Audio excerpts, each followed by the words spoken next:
خير المبشرين والمنذرين شفيع المجرمين والمسلمين الذي قيل في شأنه وبعث الموتى إلا رحمة للعالمين بالأذن والحسين أبي القاسم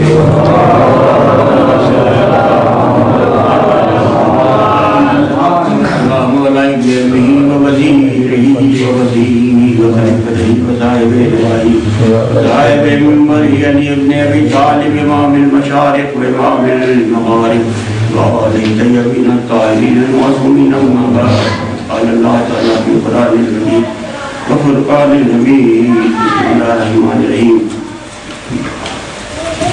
والليل إذا يغشى والنهار إذا تجلى وما خلق الذكر والأنثى إن سعيكم لشتى فأما من آتى واتقى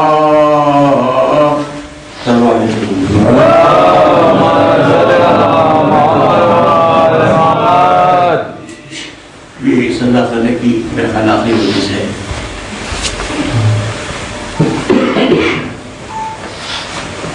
نہ جانے کس کو اللہ بہت نصیب ہو کس کو نہ ہو. اپنی عقیدت کے پور ہمارے مضمون براہ قرآن نے اعلان کیا. خدا عالم نے قسم کھائی کہ واللیل اذا یغشی، قسم ہے اس رات کی جب اندھیری ہو جائے، والنہار اذا تجلی، قسم ہے دن کی جب اجالا ہو جائے. رات کی قسم کھائی، دن کی کھائی. ما خلق الذکر والانثی، قسم ہے نر کی اور مادے کی. انا سعیکم لشتی، اتنی قسمیں کھانے کی بات کہہ رہا ہے کہ جتنی تمہاری کوششیں ہیں سب پراگندہ ہیں. کوئی کیا مطلب نہیں ہے تمہاری کوششیں کر رہے ہو. سارا کوششوں کا کیا ہے وہ آپ سمجھیے گا. انا سعیکم لشتی، تو کیا چیز بہتر ہمارے لیے. قرآن نے فوراً سے بارے بیان کیا. اور یہ لغاب ہے انسان منشور الہی سمجھیے آپ. یہ منشور الہی یہی ہے. اشارت فاما من آتا واتقا وصدقا بالحسنى، تین چیزیں قرآن نے بیان کی. فاما من آتا، کامیاب صرف وہی ہوگا جو عطا کرے. پیدا تو سب کر لیتے ہیں، کھا تو سب لیتے ہیں، لیکن عطا کرنے والے کم ہوتے ہیں. قرآن کہہ رہا ہے فاما من آتا، صرف وہی کامیاب ہے. فاما من آتا واتقا، اور وہ لوگ کامیاب ہوئے جو تقوی اختیار کرتے ہیں. صدقا بالحسنى، اور جو اچھی چیزیں ہیں جو صحیح ہیں ان کی تصدیق کرتے ہیں. پھر آپ نے چاہ رہا ہے کچھ لوگ ایسے بھی ہیں اما من بخلا واستغنى، اور کچھ لوگ ایسے لوگ ہیں جو بخل کرتے ہیں اور استغنا کرتے ہیں. یعنی دنیا خدا عالم سے بے نیاز سمجھتے ہیں. اور کذبا بالحسنى، اور جو اچھی چیزیں ہیں اس کی تکذیب کرتے ہیں. باليسرى، ہم ان کو جہنم تک پہنچا دیں گے. پھر ہوگا اس فور انشاء ہو رہا ہے انا علینا للہدی وانا لنا للآخرۃ والأولی. یہ دیکھو ہدایت کی ذمہ داری ہماری ہے. ہدایت کی ذمہ داری ہماری ہے، دنیا اور آخرت بھی ہماری ہے. اس کا مطلب یہ ہے کہ اللہ جس کو ہدایت پر فائز کرے گا صرف وہی ہدایت کر سکتے ہیں. چنانچہ آپ یہ دیکھیے کہ جب سے دنیا بنی ہے خدا بند عالم نے اس زمین کو اپنی حجت سے خالی نہیں رکھا ہے. یعنی یہ انسان نہیں ہے، بشر نہیں ہے، لیکن ابو البشر کو پہلے پیدا کر دیا. ہدایت سے مطلب یہ نہیں ہے کہ ہاتھ پکڑ کے پہنچا دینا. ہدایت سے مطلب ہے کہ جو راستہ جانتا ہو وہی ہدایت کر سکتا ہے. اگر کوئی راستہ نہ جانتا ہو وہ کیا ہدایت کرے گا. فارسی کے مشہور جملہ ہے خیرتن گمس راہ کی رہبری کنن، جو خود ہی راستہ نہیں جانتا ہے وہ دوسروں کو کیا راستہ دکھلائے گا. اگر شوق رہنمائی میں یا کسی کے کہنے سے یا شوق رہنمائی میں کوئی قوم کا اگر رہبر بن گیا تو تاریخ اسلام پر اگر نظر ڈالیں گے تو وہاں وہ یہ کہتا نظر آئے گا میں بھی تمہاری برادری کے انسان ہوں, مجھ سے بھی غلطیاں ہوتی ہیں, مجھ پر شیطان غالب آ جاتا ہے, میں راستہ بھٹک جاتا ہوں, اگر میں راستہ بھٹک جاؤں تو ان کو راہ راست پر لگا دینا. افسوس ہے اس قوم پر جو ایسے لوگوں کو اپنا رہبر چنتی ہے. ہم نے تو اس کو رہبر چنا ہے جو کہہ رہا ہے سلونی سلونی, کہ مجھ سے جو چاہے پوچھ لو, میں آسمان کے راستوں کو زمین سے زیادہ جانتا ہوں.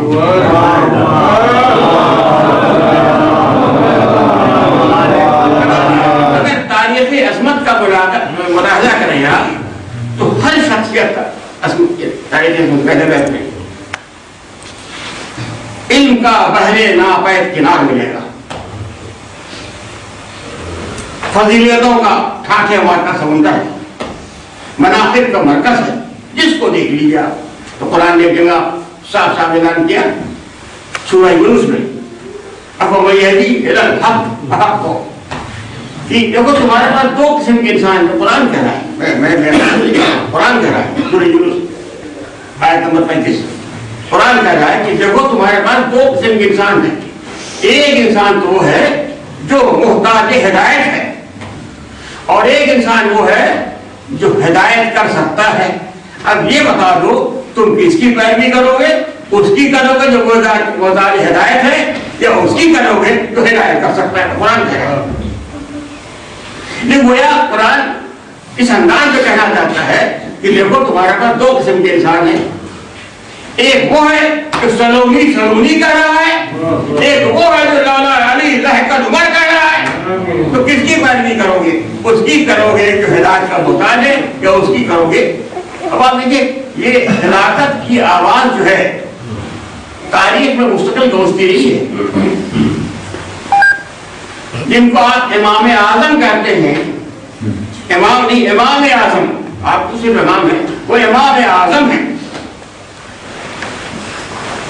وہ خود کہتے ہیں کہ میں اگر امام جعفر صادق علیہ السلام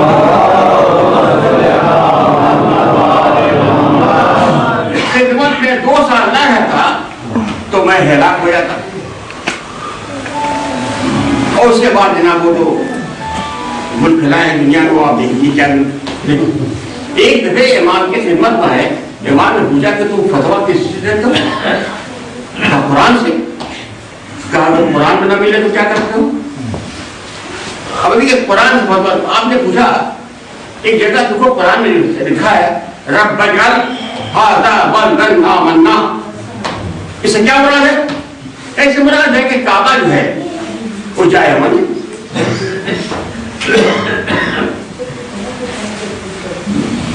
بہت لوگ قرآن کے سمجھتے کہ بہت دعویٰ کرتے ہیں, تو وہ بھی دعویٰ کر رہے تھے امام اعظم رب اجعل ھذا بلدًا آمنا. کیا مطلب ہے؟ ایسے مطلب ہے کہ کعبہ جائے امن ہے.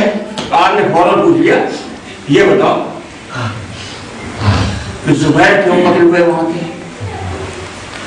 سعید بن جبیر کیوں قتل ہوئے, قاضی مکہ تھے. اگر جائے امن ہے اب وہ گھبرا گئے تو پوچھا ابن رسول اللہ کیا وجہ ہے, کیا ہے اس کا مطلب ہے؟ آپ نے فرمایا اس کی وجہ اس کی قرآن کی ایک آیت ہے کہ اس سے مراد یہ ہے کہ ہم اہل بیت جو ہیں یہ جائے امن ہے, جو ہمارے پاس آ گیا وہ نجات پا گیا.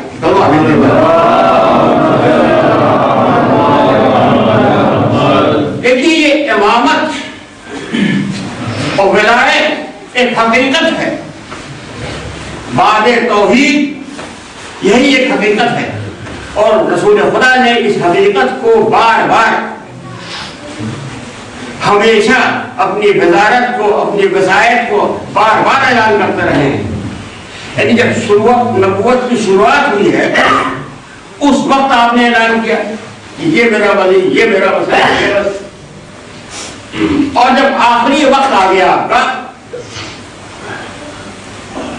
یعنی غدیر میں پھر آپ نے اعلان کیا, اور غدیر کے اعلان کا معاملی بات نہ سمجھیے گا. قرآن کریم میں جو انداز ہے خلافت کا خداوند عالم کا رسول خدا سے وہی غریب جس میں چاہتا ہے یا رسول بلغ, اے رسول وہ بیان کر دیجئے جو ہم نے آپ سے کہا ہے. اور اگر آپ نے یہ بیان نہ کیا علم بلغت، اگر آپ نے یہ بیان نہیں کیا گویا کار رسالت ہی انجام نہیں کیا. یعنی کوئی ایسی چیز ہے جس کو خدا کہہ رہا ہے کہ اگر آپ نے یہ بیان نہ کیا تو کار رسالت ہی انجام نہ دیا. یعنی نماز پہنچا چکے، روزہ پہنچا چکے، حج پہنچا چکے، لوگوں کو مسلمان بنا چکے، سب تو کر چکے، لیکن کوئی ایسی اہمیت ہے چیز کی ارشاد ہو رہا ہے کہ یہ نہ کیا تو کچھ نہ کیا. اور پھر یہ کہ آپ کو لوگوں کے خطروں سے میں بچاؤں گا، خدا کہنا میں بچاؤں گا. جب رہتے آپ ظاہر سی بات ہے. تو تاریخ یہ کہتی ہے کہ 25 میقات تھی، سن 10 ہجری تھی. رسول نے صرف ایک حج کیا ہے، ایک حج 25 میقات. اور جب حج کر کے واپس آئے ہیں تو 18 ذی الحجہ کو مقام غدیر پر، غدیر ایک مقام ہے جہاں سے کہ راستے مڑتے ہیں، غدیر خم کہتے ہیں.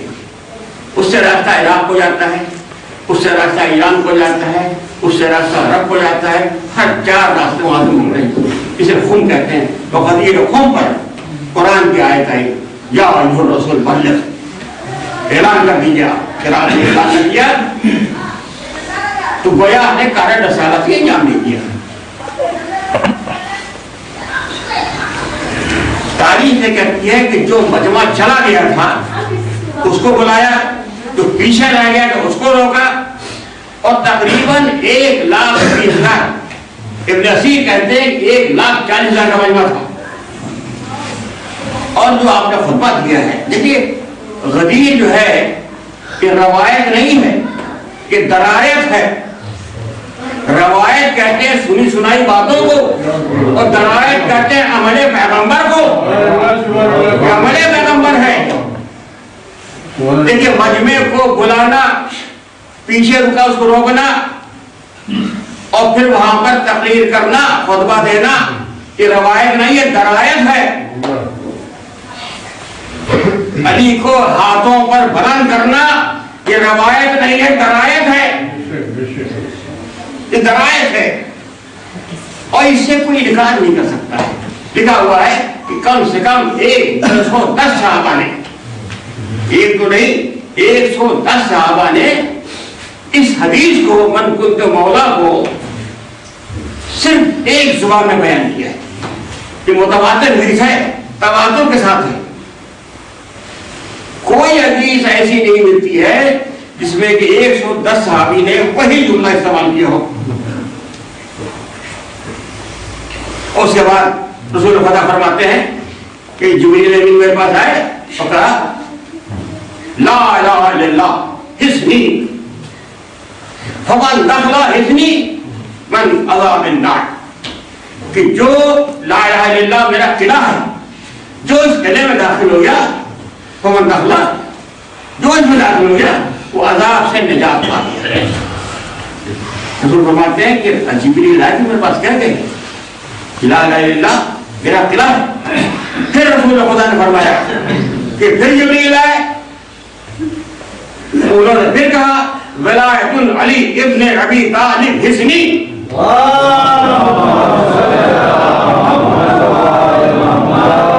ومن دخل الى عذاب النار، کہ علی کی ولایت جو ہے یہ میرا قلعہ ہے، جو اس میں داخل ہو گیا وہ میرا عذاب سے بچ گیا.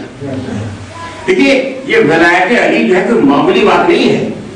رسول سے یہ انداز سے خطابت کیا، کبھی تو کہہ رہا تھا یا مدثر یا مزمل یاسین طٰہٰ، کیسے ایسے اچھے الفاظ استعمال کر کیے جا رہے تھے. آج یہاں کہا جا رہا ہے یا النبی یا رسول، بات نہیں کہا تو کوئی کام نہیں.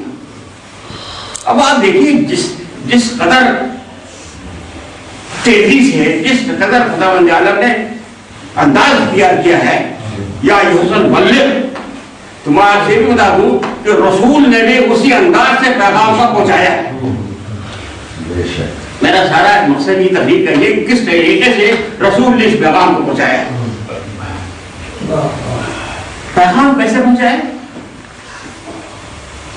کہ سارے قافلے کو روکا، پھر خطبہ دیا.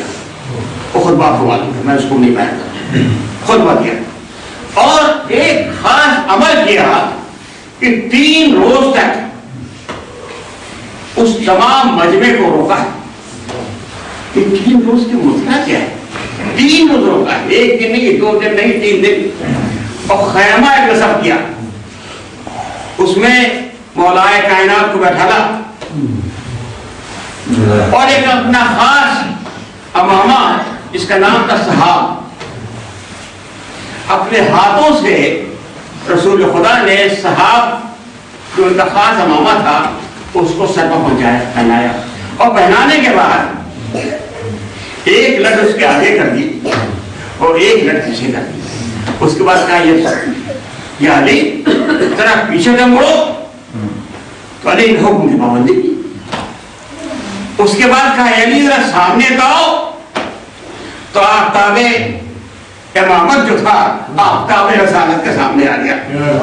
اور اس انداز سے رسول نے محبت کی نگاہ سے دیکھا کہ فرمائے علی یہ جو امامے ہیں فی جان ملائکہ، ملائکہ کی پہچان ہے. اور اپنے صحاب کو بار بار یاد کیا کرتے تھے. جب بھی مولا کائنات کو دیکھا کرتے تھے صحاب پہن کے آ رہے ہیں تو اپنے اصحاب سے کہا کرتے تھے وہ دیکھو علی صحاب پہن کے آ رہے ہیں. یعنی یہ دستار فضیلت کو وہ چاہتے تھے یاد رکھیں دنیا میں. ہم بھی اسی دستار فضیلت کا یاد کرتے ہیں. کہ 3 روز کا یہ مسئلہ کیا تھا؟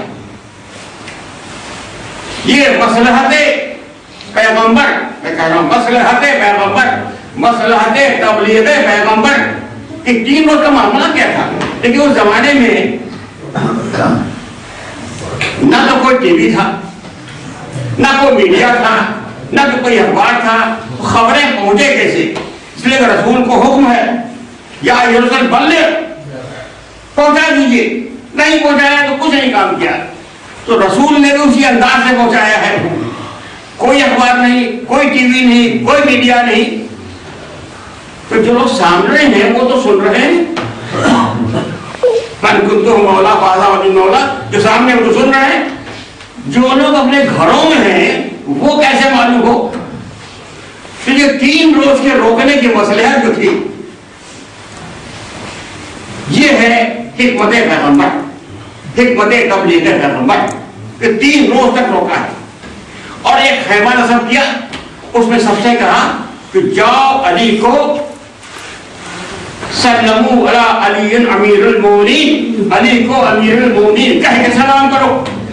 بھائی 1,40,000 کا مجمع ایک ایک کر کے جاتا تھا، علی کو سلام کرتا تھا، امیر المومنین کہہ کے سلام کرتا تھا. یہ رسول نے چاہا ہے کہ میری زندگی میں علی کو امیر مان لو. 3 روز کا. اب ظاہر سی بات ہے کہ رسول کے زمانے میں ایک چیز تو عام ہو چکی تھی کہ اگر کوئی حج کو جائے، کوئی زیارت کو جائے تو تمہیں ایک کام سے کرنا چاہیے کہ جا کے اس شہر کی، اس گاؤں کی سرحد تک ان کو پہنچانے کا. جب وہ آئے ان کے استقبال کے لیے جاؤ. یہ بہت عام بات ہوتی تھی، بڑا ثواب تھا اس کے اندر. لوگ جایا کرتے تھے سرحد تک پہنچانے کے لیے. کوئی آ رہا ہے تو سرحد تک ریسیو کرنے کے لیے جائے، استقبال کرتے تھے. اب یہ جناب جو 3 روز کا قضیہ کیا ہے مطابق 3 روز کا قضیہ کیا ہے؟ 3 روز کا قضیہ یہ ہے کہ جس طریقے سے خداوند نے حکم دیا کہ پہنچا دو، اسی طریقے سے رسول نے پہنچایا. باوجود میڈیا نہیں ہے، کچھ نہیں ہے. اسی لیے میں کہتا ہوں رسول جو ہے نمونہ عمل بھی ہیں. کیسے پہنچایا؟ 3 روز تک پہنچایا. ہر آدمی دیکھیے اس زمانے میں قدم بقدم گرے ہوئے تھے. معلوم تھا کہ فلاں وقت کا قافلہ واپس آئے گا. ہمارا کبھی عالم ہے کہ جب کوئی حج کرنے جاتا ہے ہمیں تو معلوم ہے کس روز آئے گا. خیر اب تو ریڈیو ہے، میڈیا ہے، ٹی وی ہے، موبائل ہے، معلوم ہو جاتا. اب تو اس زمانے کچھ نہیں. تو وہاں تو قدم بقدم گرے تھے. معلوم تھا کہ آج آئے گا. لوگ گئے استقبال کرنے کے لیے، قافلہ نہیں گیا. ایک دن گزر گیا. دوسرا دن صبح ہوئی، دوپہر ہوئی، شام ہوئی، رات ہوئی، قافلہ نہیں گیا۔ یہاں تک کہ تیسرا دن ہو گیا، صبح دوپہر شام قافلہ نہیں گیا۔ اب لوگ بغل والے گاؤں سے پوچھ رہے ہیں تمہارے لوگ آئے؟ کہا نہیں آئے۔ ان سے پوچھ رہے ہیں تمہارے لوگ آئے؟ نہیں آئے۔ ان سے پوچھ رہے ہیں تمہارے لوگ آئے یا نہیں آئے۔ اب جب قافلہ پہنچا، ٹھیک ہے، تمام عالم اسلام کو رسول نے 3 دن قدموں پر کھڑا کر دیا اور 3 دن انتظار کرایا۔ یہ ہے مصلحت پیغمبر، مصلحت تبلیغ پیغمبر کہ جب وہ قافلہ واپس آیا تو ظاہر سی بات ہے، فطری بات ہے، لوگوں نے پوچھا ہوگا دیر کیوں ہو گئی، کیوں دیر ہو گئی؟ یہ ہے تبلیغ پیغمبر۔ اس کے لیے سوا کوئی جواب نہیں تھا، یہ کہنے کے لیے کہ رسول نے روک لیا تھا، یہ کہنے کے لیے کہ اس کا بھائی مولا ہو علی اس کے مولا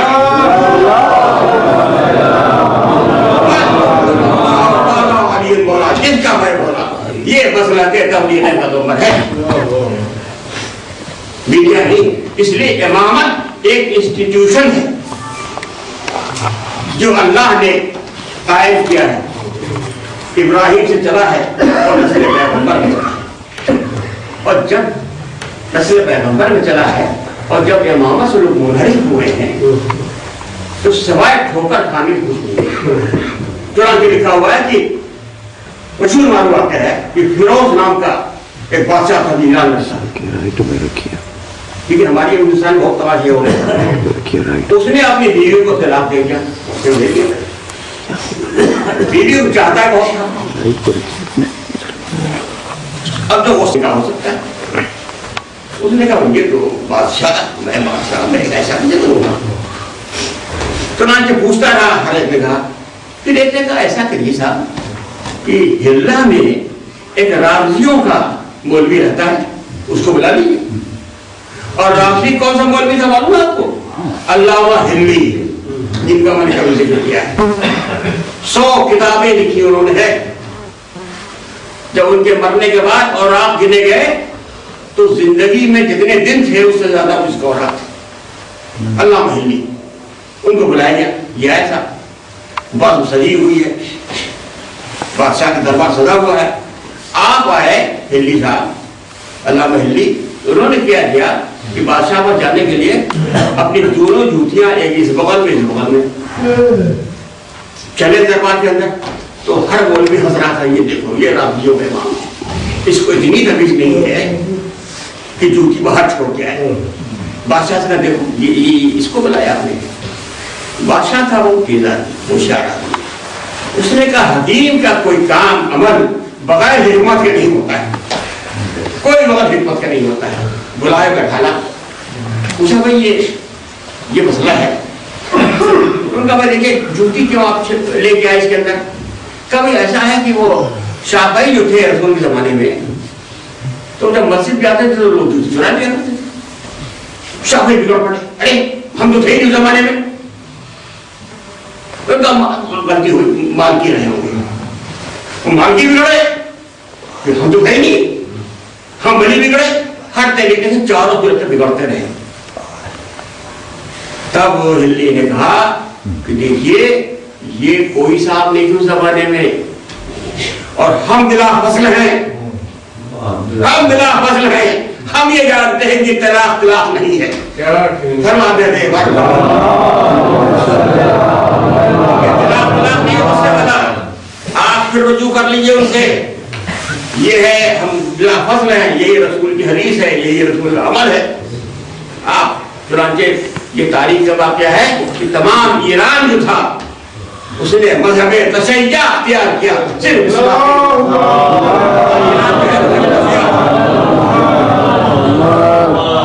دیکھیں انحراف کریے گا امامت سے، ولایت سے، تو یہی سب رہ جائے۔ آج بھی دنیا میں ٹھکریں کھا رہی ہیں، کیسے کیسے مذہب آ گئے ہیں، افغانستان میں دیکھ لیجیے، مسجدیں ہیں، لوگ نماز پڑھ رہے ہیں، کوئی ضرور نہیں، کون سا مذہب ہے بھائی؟ اس کا مذہب اسلام کہتے ہیں، سوائے اس کے کہ ہمیں شرمندگی ہو کہ ہم مسلمان ہیں، اس کے علاوہ کچھ نہیں ملتا ہے۔ بعض ایسی شکلیں ہیں کہ دیکھ کے کراہیت ہوتی ہے، یہ کون سا اسلام ہے؟ اسلام بغیر امامت کے امام نہ ہو.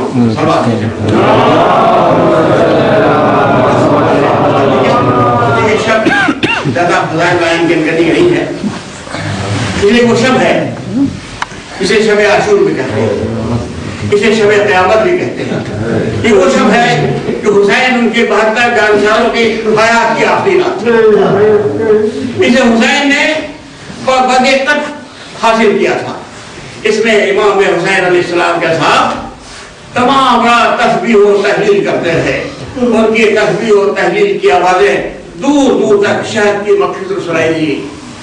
یہ وہ شب ہے کہ جان سارے امام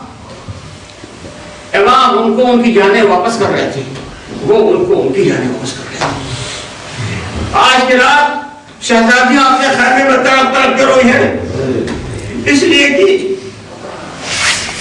یہ بھی واقعہ یہ بھی حدیث ملتی ہے کہ خاتون جنت چھوڑ کے آ گئی تھی. یہ وہ شب ہے لکھا ہے کہ سکینہ شہزادی امام حسین مظلوم کی تھی.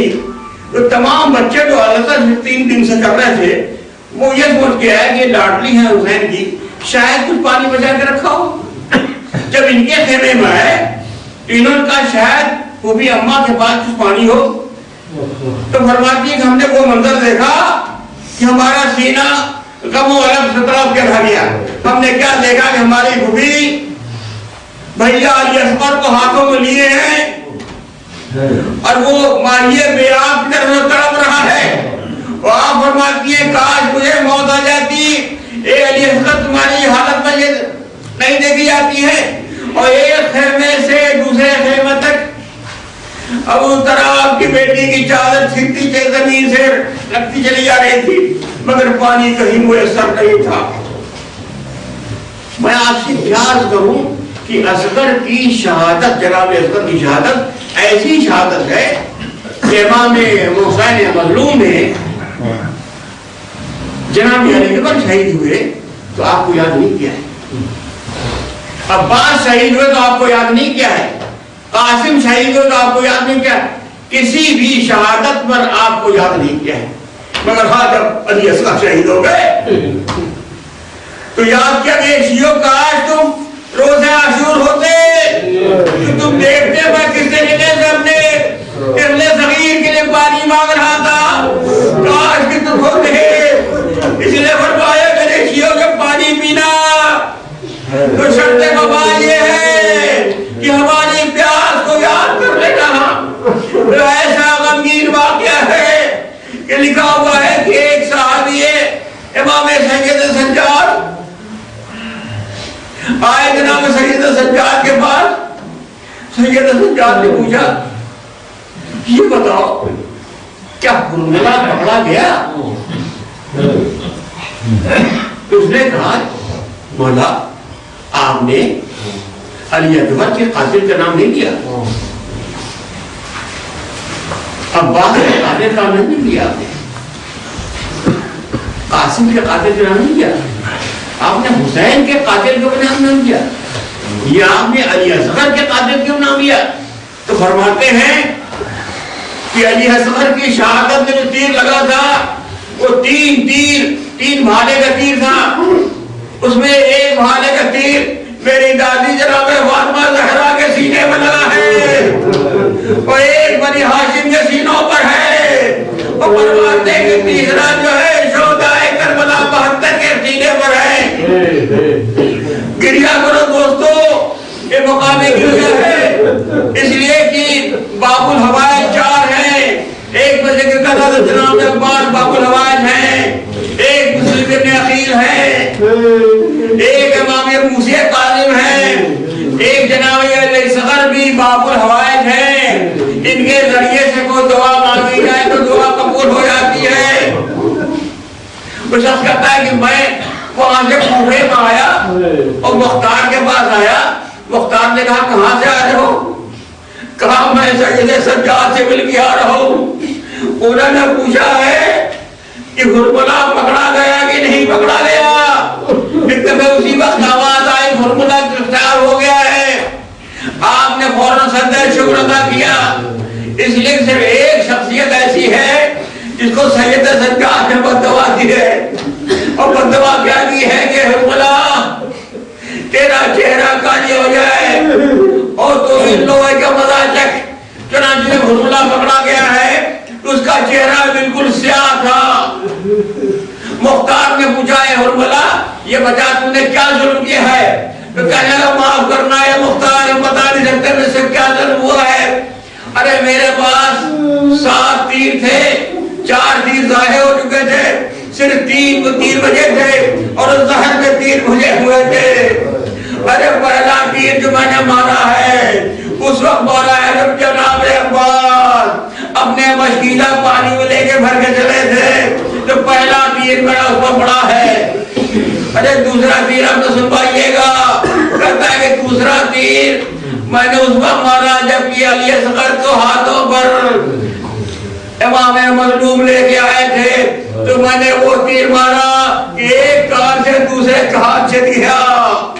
ارے ہائے امام مظلوم کیا کرتے، لکھا ہے کہ 7 دفعے آگے آئے 7 دفعے پیچھے آئے، فرماتے تھے انا للہ و انا الیہ راجعون، رضن بقضائے تسلیما لامرے۔ چاہتے تھے خیمے کی طرف جائے، ہمت نہیں پڑتی تھی، ایک دفعے خیمے کی طرف گئے، ایک دفعے سکینہ نکل آئی، اے بابا علی اصغر کو پانی پلا لائے، کہا اپنی ماں کو بلاؤ، پوچھا ہے بتاؤ کہ میں تمہارا کون ہوں، کہا آپ امام ہیں۔ ایک دفعہ دامن اٹھایا تو جناب علی اصغر کو دیکھا، کہا اے علی اصغر تمہارے جیسے بچے میں کئی شہید کیا جاتا ہے۔